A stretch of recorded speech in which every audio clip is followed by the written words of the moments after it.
Bapak Ibu Saudara sekalian yang saya kasihi di dalam Tuhan. Pengajaran Yesus dalam Matius pasal 6 di ayat yang ke-19 sampai 21. Janganlah kamu mengumpulkan harta di bumi ngengat dan karat merusakkannya dan pencuri membongkar serta mencurinya. Tetapi kumpulkanlah bagimu harta di sorga ngengat dan karat tidak merusakkannya dan pencuri tidak membongkar serta mencurinya. Karena di mana hartamu berada, di situ juga hatimu berada. Saudara-saudaraku yang kekasih di dalam Tuhan. Sering kita banyak orang percaya sering salah memahami konsep mengumpulkan harta. Karena orang yang berpikir agak sensitif terkait masalah kekekalan, maka seolah-olah mengumpulkan harta di surga itu adalah sesuatu yang berbeda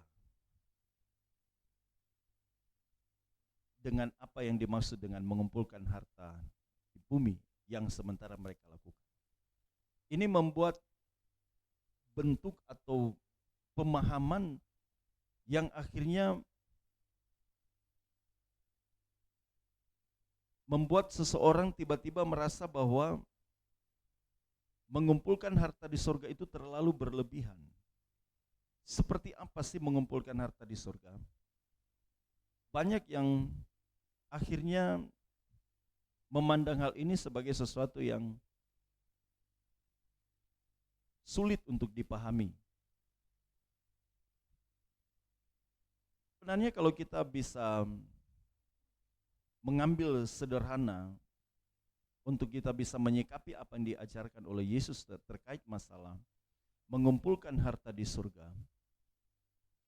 Ini sebenarnya bicara tentang segala keberadaan kehidupan kita, di mana apa yang kita lakukan sejak sekarang ini berujung kepada kekekalan.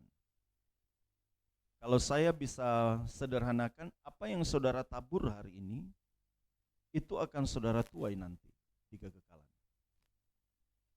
Kalau saudara di bagian lain Alkitab berkata, barang siapa menabur dalam daging, dia menuai kebinasaan dari dagingnya. Tetapi barang siapa menabur dalam roh, ia akan menuai hidup yang kekal dari roh itu. Ini sebenarnya dapat digambarkan sebagai kita mengumpulkan harta di surga. Karena kalau kita bisa melihat hari ini, sebenarnya harta yang kita miliki apa sih yang dapat kita persembahkan bagi Bapa? Karena saya meyakini harta bukanlah sesuatu yang dapat kita beri dalam bentuk uang. Harta itu bukan dalam bentuk hal-hal materi, karena semua ini adalah milik Tuhan. Bahkan hidup kita itu adalah milik Tuhan. Sebenarnya sesuatu yang paling berharga itu adalah hidup kita. Bukan sekedar apa kita beri dari sebagian harta kita, uang kita, dan lain sebagainya. Harta yang sesungguhnya itu adalah hidup kita, saudara, yang dapat kita persembahkan bagi Allah. Ketika seseorang memiliki motivasi, memiliki gairah untuk memberi hidup bagi Allah sepenuhnya, maka saya meyakini bahwa sementara mengumpulkan harta di surga.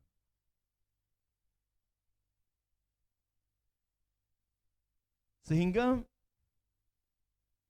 kita tidak lagi memandang persembahan itu atau apapun yang dapat kita korbankan itu adalah sesuatu yang memiliki nilai lebih. Tidak, saudara. Tapi bukan berarti saudara tidak bisa memberikan persembahan. Tapi yang saya maksudkan adalah saudara dan saya harus tahu bahwa harta sesungguhnya yang dapat saudara tabung, yang saudara bisa beri bagi Allah, itu adalah ketika saudara memberi hidup saudara bagi Tuhan. Memberi hidup saudara bagi Allah. Orang yang memberi hidup sepenuhnya bagi Allah, Dia sementara mengumpulkan harta di sorga. Saudara, saya sempat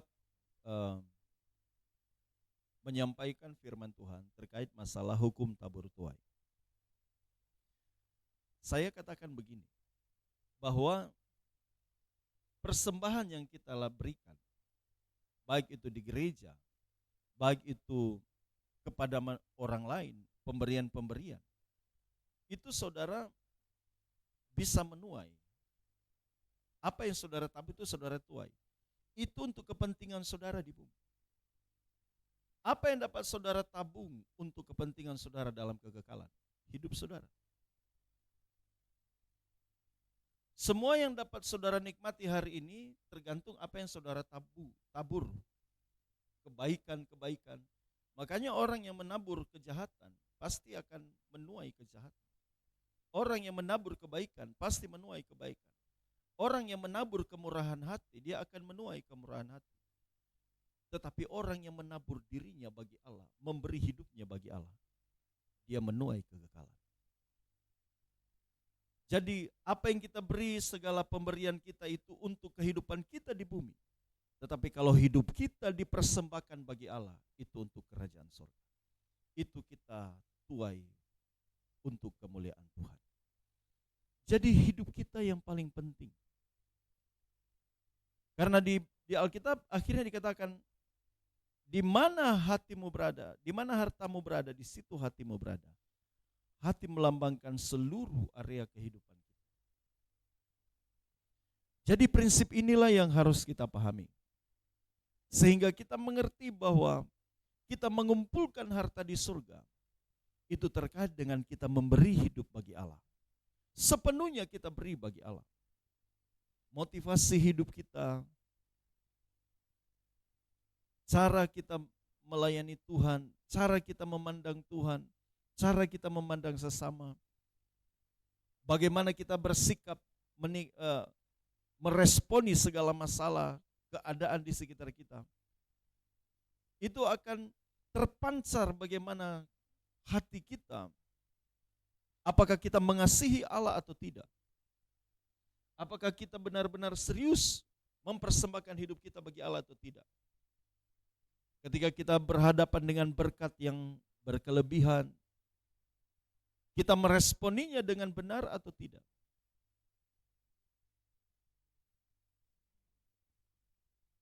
Di saat, saya sering katakan begini, di saat kita kesulitan, kekurangan, kita sangat bisa mencari Tuhan, sangat kuat hati kita untuk mencari Tuhan. Tetapi ketika diberkati melimpah, sering kita lupa Tuhan. Sering kita bisa tinggalkan Tuhan. Ini adalah masalah respon, masalah bagaimana kita menanggapi segala hal yang terjadi. Dan bisa juga dulunya kita diberkati melimpah, kita cari Tuhan luar biasa. Tetapi ketika Tuhan izinkan kita mengalami kebangkrutan, kehilangan orang-orang yang dicintai dan lain sebagainya, tiba-tiba kita seperti orang yang kehilangan pengharapan. Kita mulai mundur dari Tuhan, tidak melayani Tuhan lagi, tidak lagi mencari Tuhan. Jadi ini tergantung respon. Bagaimana sikap kita mempersembahkan hidup bagi Allah itu seperti apa? Bagaimana kita benar-benar memberi hidup bagi Allah? Karena itu adalah harta kita yang kita tabung. Simpanlah hartamu di surga. Karena di sana ngengat dan karat tidak merusakkannya. Saudara, saya memperhatikan di sekitar ketika kami jalan, ada orang-orang yang cukup, uangnya cukup, saudara. Uangnya cukup banyak maksudnya. Rumahnya dipagari, saudara, sedemikian rupa. Saya khawatir ini kemungkinan besar karena takut jangan sampai dirampok atau dicuri. Saudara, harta dunia, banyak orang karena ingin menikmatinya, takut jangan sampai ada orang curi. Tetapi Alkitab berkata, apa yang kita bisa tampung hari ini itu bisa hilang. Tanpa kita jaga sebagaimanapun, saudara, itu bisa hilang. Bahkan nanti kalau mungkin kita saat hidup tidak ada yang mencuri, pas kita mati pun semuanya tidak ada gunanya. Tetapi kalau harta surgawi yang kita tabung di surga tidak akan pernah hilang. Maka kumpulkan harta di surga. Bagaimana mengumpulkannya? Hidupmu dipersembahkan bagi Allah. Hidup yang dipersembahkan bagi Allah bagaimana? Mampu meresponi setiap persoalan sesuai dengan kehendak Allah. Baik duka cita, kita responi dengan benar. Sukacita, kita responi dengan benar.